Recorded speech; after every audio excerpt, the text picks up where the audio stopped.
Man, as some of you guys already know, Donald Trump has been indicted once again, coincidentally, right after the testimony coming from Hunter Biden's business partner.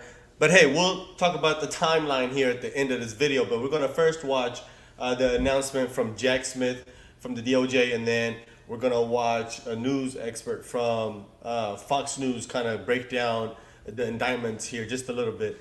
And then we're going to watch a little timeline of these indictments and how coincidental they look when it comes down to this battle between Joe Biden and Donald Trump and the timeline of all these indictments as they're coming in. So let's watch this real quick and then we'll get right into the other two clips.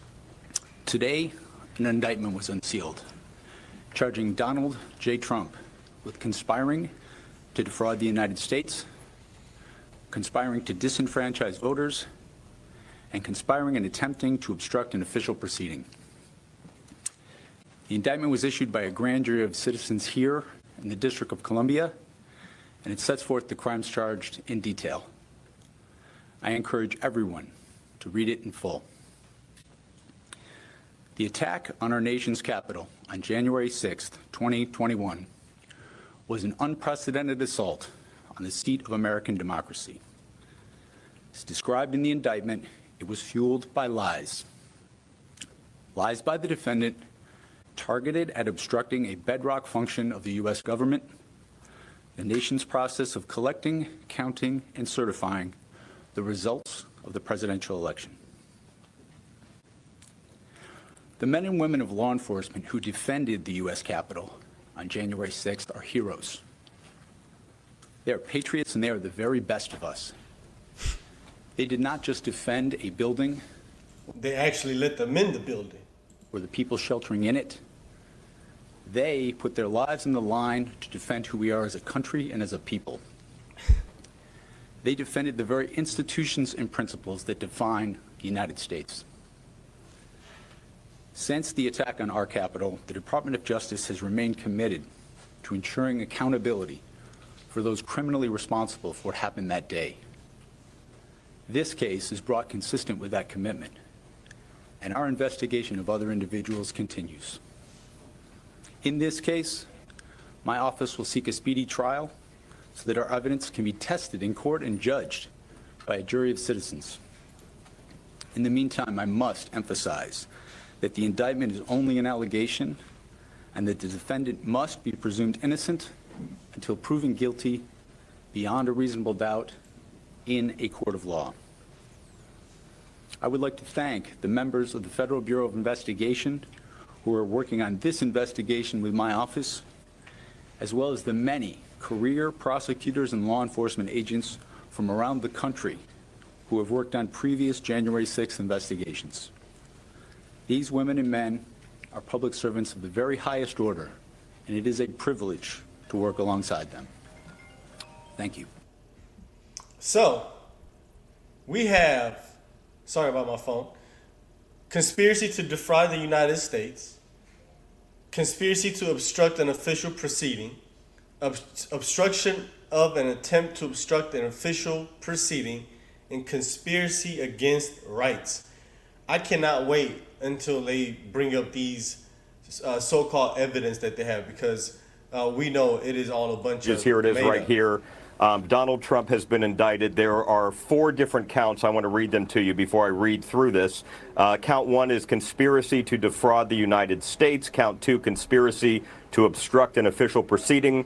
Count 3, obstruction of an attempt to obstruct an official proceeding.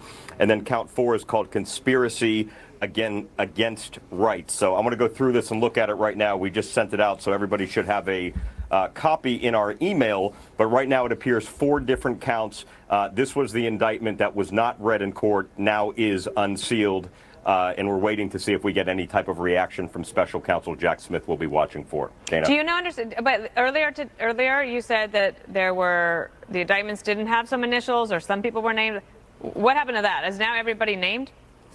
Not everybody was named. Apparently, we're told from our producer in the courtroom, there were 2 cases where initials were read. We're deciphering who those initials may be. We're waiting to see if we find those. But this specific case right here, there was no DT read or DJT or Donald Trump announced in the courtroom.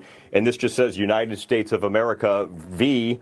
Donald J. Trump, defendant. So it does not have other defendants listed in this indictment. We were wondering if perhaps it might be Donald Trump and XYZ, as we saw with the retention of documents case, where his aide and body man, Walt Nauta, was also indicted. This right here is just United States of America versus Donald Trump. It's 4 counts. Again, count 1, conspiracy to defraud the United States. Count 2, conspiracy to obstruct an official proceeding. Count 3 is obstruction of an attempt to obstruct an official proceeding. Count 4 is conspiracy against rights. It is 45 pages.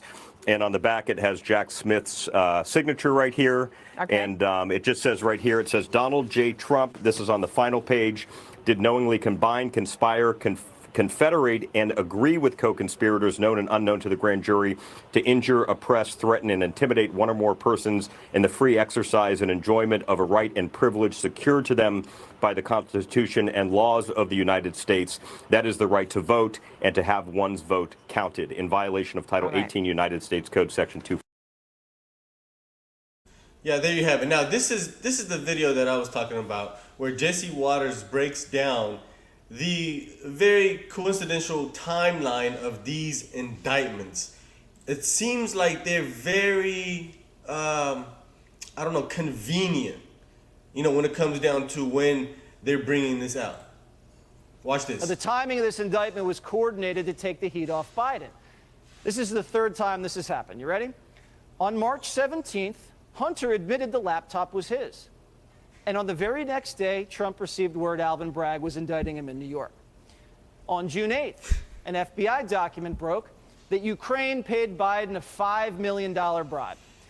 And the next day, on June 9th, Biden's DOJ indicts Trump on the Mar-a-Lago documents. Yesterday, on July 31st, a Biden insider told Congress that Biden spoke with Hunter Biden's business partners dozens of times, and Hunter was paid handsomely to get his dad to fire the prosecutor in Ukraine. And then today, August 1st, Biden's Justice Department indicts Trump on January 6 charges. This isn't a coincidence. Anytime Biden's in trouble, Trump pays for it, and the news cycle flips. Now, Donald Trump is a runaway favorite to wrap up the Republican nomination and is currently tied with Joe Biden in yesterday's New York Times poll in the general, 43-43. Astonishingly, after these political war crimes have been perpetrated on him, Donald Trump is in the best position he's been in so far to win re-election. Can you believe that? At which point he'll have to pardon himself immediately. And don't you think for a second he's not going to unleash hell on all of his political enemies. That's it. That's it. That's literally the beginning. This is about to be nasty. This is literally about to turn into one of these third world countries where political opponents are going to be coming after each other. And, I mean, sometimes they turn violent a little bit. So, I mean, hey, you gotta be careful. And we already know, Donald Trump didn't really like these, alphabet institution that are not, ran by elected officials, like the CIA and the FBI and the DOJ and all these 3-letter organizations. And we know the consequences of that. We just have to look back into history, and we know from not too long ago that it was exposed. It was the CIA that took care of that problem, if you know what I'm talking about. So, but anyway, let me know what you guys think about these indictments that are coming at an opportune time for the Biden administration and the corruption going on. Let's talk about it in the comment section. Make sure you hit the like button down below. And if this is your first time on the channel, consider hitting the subscribe button for more content. And if you want to support me even further, I have some links in the description where you can make various donations. Thanks for being here, guys. See you on the next video. Peace.